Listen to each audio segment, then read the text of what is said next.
for every problem, a light for every shadow, a relief for every sorrow, and a plan for every tomorrow. A plan for every tomorrow.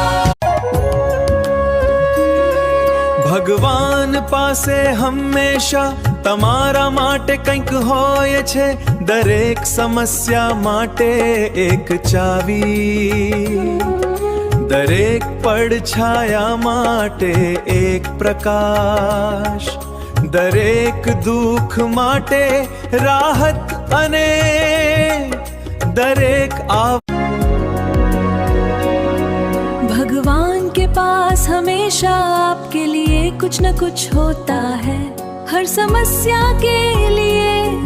एक चाबी, हर साए के लिए एक रोशनी,